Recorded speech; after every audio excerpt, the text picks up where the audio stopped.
प्रधानमंत्री नरेंद्र मोदी ने वाराणसी में पीएम आयुष्मान भारत स्वास्थ्य अवसंरचना मिशन की शुरुआत की। कहा, शहरी और ग्रामीण क्षेत्रों में स्वास्थ्य बुनियादी ढांचे और स्वास्थ्य अनुसंधान के क्षेत्र की खाई को पाटना ही उद्देश्य। 67वें राष्ट्रीय फिल्म पुरस्कारों का हुआ वितरण। सूचना एवं प्रसारण मंत्री अनुराग सिंह ठाकुर ने कहा, कोविड महामारी के बावजूद भारतीय सिनेमा ने दुनिया के लिए कायम की मिसाल।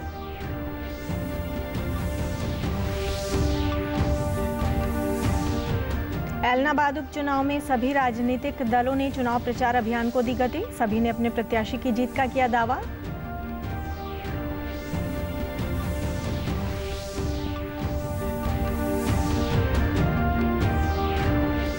और शिक्षा मंत्री कंवरपाल गुर्जर ने कहा, प्रदेश में शिक्षा के ढांचे को किया जा रहा है मजबूत। प्रदेश में शिक्षकों की नहीं रहेगी कोई कमी। नमस्कार, मैं ऋतु कौशिक। अब समाचार विस्तार से। प्रधानमंत्री नरेंद्र मोदी ने आज वाराणसी में पीएम आयुष्मान भारत स्वास्थ्य अवसंरचना मिशन की शुरुआत की। इस अवसर पर प्रधानमंत्री ने कहा कि स्वास्थ्य मिशन योजना पर करीब 64,000 करोड़ रुपए खर्च किए जा रहे हैं। केंद्र प्रायोजित इस योजना का उद्देश्य अगले 6 वर्ष के लिए देश में शहरी और ग्रामीण क्षेत्रों में स्वास्थ्य बुनियादी ढांचे, निगरानी और स्वास्थ्य अनुसंधान के क्षेत्र की खाई को पाटना है।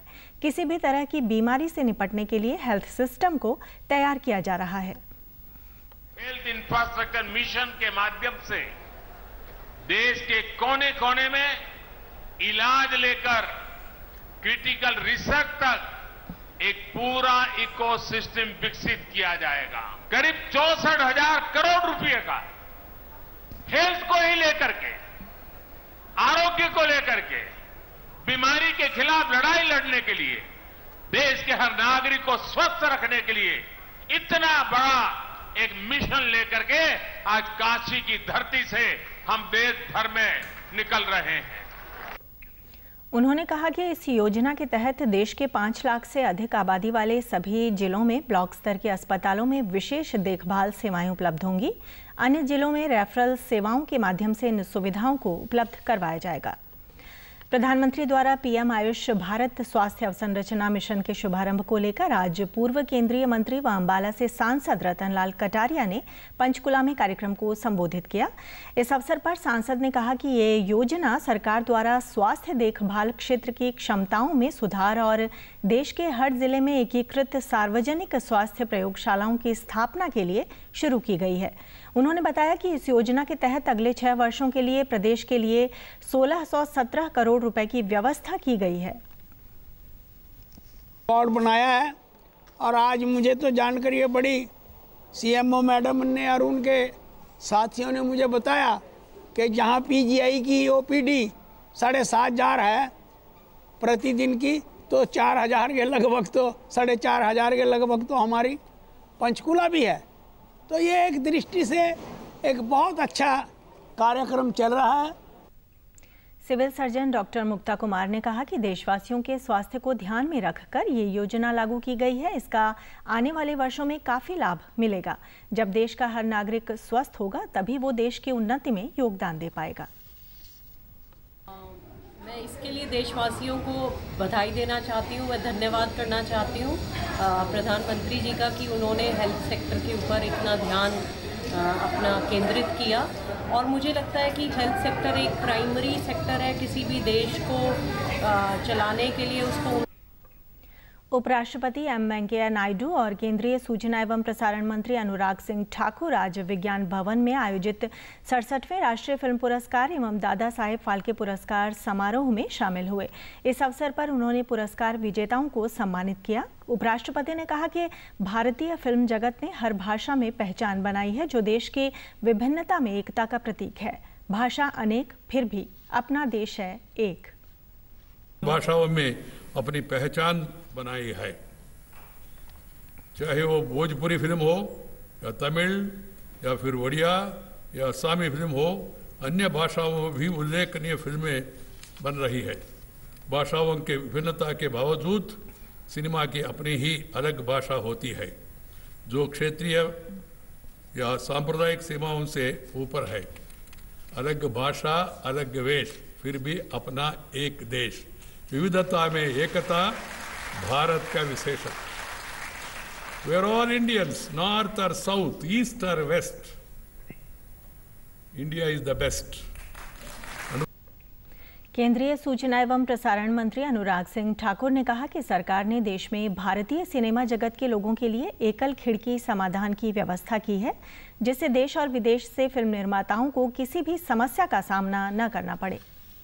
हिंदुस्तान एक अपने आप में एक ऐसी भूमि बनी है आपके प्रयासों से, आपके सब पिछले कई वर्षों के कामकाज के कारण, कि आज देश ही नहीं बल्कि दुनिया भर के लोग यहाँ पर आकर फिल्म प्रोडक्शन करना चाहते हैं, शूटिंग करना चाहते हैं, पोस्ट प्रोडक्शन का कामकाज यहाँ पर करना चाहते हैं।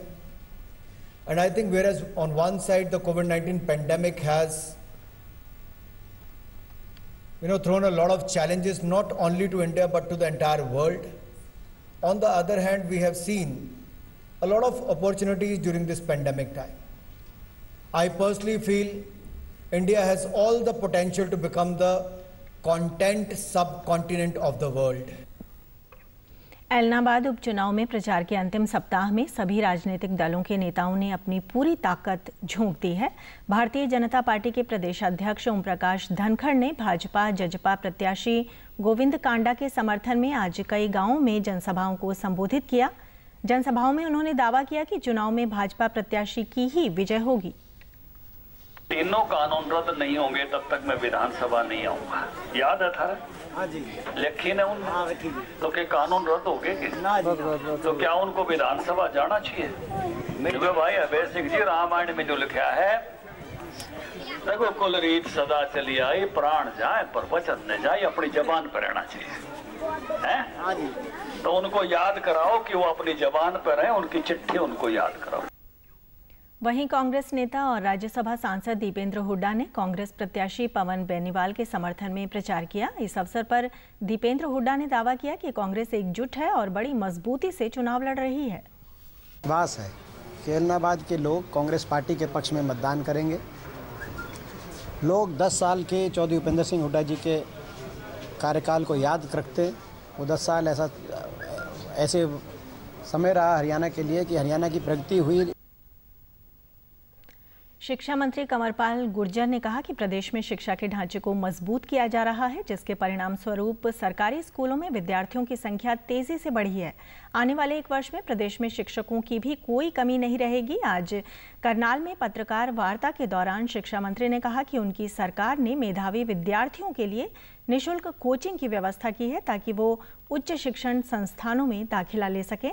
हाल ही में सरकारी स्कूलों के 26 बच्चों का IIT में चयन हुआ है, जो बड़ी सफलता है। आने वाले टाइम में 1 साल में सारा का सारा जो टीचर हैं, सारी उसकी जरूरत है वो सारी की सारी पूरी करेंगे। और अब की बार हमारे जो स्टूडेंट हैं वो 3.5 लाख स्टूडेंट हमारे पास बढ़े, इसकी वजह से तो हमारे पास संख्या बढ़ रही है और निश्चित तौर से उसका हमने ऐसे बच्चों को इकट्ठा किया, उनका टेस्ट लिया, हमें जो लगा कि जो बच्चे इनमें ज़्यादा प्रतिभावान हैं उनको हमने कोचिंग कराने का काम किया और उसी का परिणाम है कि 26 बच्चे आए। 26 बच्चे अगर आए। उन्होंने किसान आंदोलन पर प्रतिक्रिया व्यक्त करते हुए कहा कि सुप्रीम कोर्ट के आदेशानुसार प्रदेश सरकार निश्चित रूप से रास्ता खुलवाएगी। किसानों को भी इस पर गंभीरता से विचार करना चाहिए। शिक्षा मंत्री ने कहा कि प्रदेश में खाद की कोई किल्लत नहीं है। हड़बड़ाहट में किसान खाद का भंडारण कर रहे हैं, ये समस्या जल्द दूर हो जाएगी। नहीं, देखिए सरकार उसके लिए काम कर रही है और निश्चित तौर से रास्ता खुलवाएंगे, इसमें कोई दो राय नहीं। जैसा भी कोर्ट का आदेश है उसका निश्चित तौर से पालन किया जाएगा और मैं समझता हूं कि जिन लोगों ने लगाए हुए रखे उनको भी इस बात को। मुख्यमंत्री मनोहर लाल ने कल शाम चंडीगढ़ में DAP खाद पर उच्च स्तरीय बैठक की समीक्षा की। बैठक में कृषि विभाग, पुलिस विभाग सहित अन्य विभागों के अधिकारी भी शामिल हुए। बैठक में मुख्यमंत्री ने अधिकारियों को निर्देश देते हुए कहा कि DAP और अन्य उर्वरकों की कालाबाजारी, जमाखोरी और तस्करी रोकने के लिए तुरंत उड़न दस्ते का गठन किया जाए। अंतर्राज्यीय सीमाओं पर तुरंत नाके स्थापित किए जाएं। उन्होंने कहा कि पिछले साल से 11,000 मीट्रिक टन अधिक DAP बाजार में उपलब्ध है। मुख्यमंत्री मनोहर लाल ने केमिकल और फर्टिलाइजर मंत्री मनसुख मांडविया से फोन पर बातचीत कर 6 अतिरिक्त रैंक बढ़ाने की भी सहमति ली है। DD न्यूज़ हरियाणा पर देश और प्रदेश से जुड़ी खबरों को विस्तार से जानने के लिए आप हमारे साथ फेसबुक, ट्विटर और यूट्यूब के माध्यम से भी जुड़ सकते हैं। हमसे जुड़ने के लिए आप हमारे सोशल मीडिया हैंडल को भी फॉलो कर सकते हैं। अब आप अपने मोबाइल फ़ोन से QR कोड स्कैन कर हमारे YouTube चैनल पर सीधे पहुंच सकते हैं।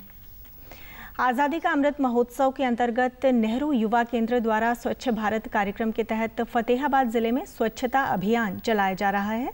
राजकीय वरिष्ठ माध्यमिक विद्यालय टोहाना में स्कूली बच्चों और आम लोगों ने स्वच्छता अभियान चलाया। नेहरू युवा केंद्र की जिला युवा अधिकारी ने बताया कि 31 अक्टूबर तक चलाए जा रहे इस विशेष अभियान के तहत पूरे क्षेत्र को स्वच्छ बनाया जा रहा है। इसी कड़ी में टोहाना और आसपास के स्कूलों में विशेष अभियान चलाया गया और स्वच्छता रैली भी निकाली गई। 1 से 31 अक्टूबर तक, जिसके अंदर हम अपने वॉलंटियर और युवा क्लबों के सहयोग से लोगों को स्वच्छता के प्रति जागरूक कर रहे हैं और गांवों और शहरों में सार्वजनिक स्थानों पर प्लास्टिक वेस्ट कलेक्ट कर लोगों को प्लास्टिक से होने वाले प्रदूषण के प्रति जागरूक कर रहे हैं। मेरा आप सभी से यही निवेदन है कि आप सभी कम से कम प्लास्टिक का उपयोग करें और अपने घर के आसपास और सार्वजनिक स्थानों पर सफाई बनाए रखें। क्षेत्र के लोगों ने कहा कि इस कार्यक्रम से डेंगू के मौसम में बीमारी के फैलने का खतरा भी कम होगा और सफाई भी होगी। आज़ादी के 75 वर्ष पूरे होने पर जो अमृत महोत्सव चल रहा है, तो उसके दौरान फतेहाबाद के नेहरू युवा क्लब द्वारा सफाई अभियान चलाया जा रहा है, जिसमें गांवों में जा जाकर बच्चों द्वारा जो संगठन बने हैं उनके द्वारा गांवों को जो पानी खड़ा है, कूड़ा करकट पड़ा है, उसे उठाया जा रहा है।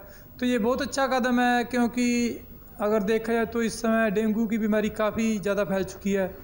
तो अगर हम अंत में इस बुलेटिन के मुख्य समाचार एक बार फिर। प्रधानमंत्री नरेंद्र मोदी ने वाराणसी में पीएम आयुष्मान भारत स्वास्थ्य अवसंरचना मिशन की शुरुआत की। कहा, शहरी और ग्रामीण क्षेत्रों में स्वास्थ्य बुनियादी ढांचे और स्वास्थ्य अनुसंधान के क्षेत्र की खाई को पाटना ही उद्देश्य। 67वें राष्ट्रीय फिल्म पुरस्कारों का हुआ वितरण। सूचना एवं प्रसारण मंत्री अनुराग सिंह ठाकुर ने कहा, कोविड महामारी के बावजूद भारतीय सिनेमा ने दुनिया के लिए कायम की मिसाल।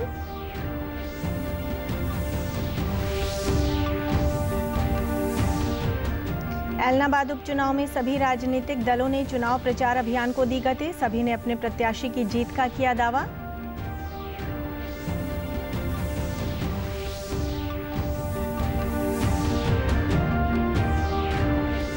और शिक्षा मंत्री कंवरपाल गुर्जर ने कहा, प्रदेश में शिक्षा के ढांचे को किया जा रहा है और मजबूत। प्रदेश में शिक्षकों की नहीं रहेगी कोई कमी।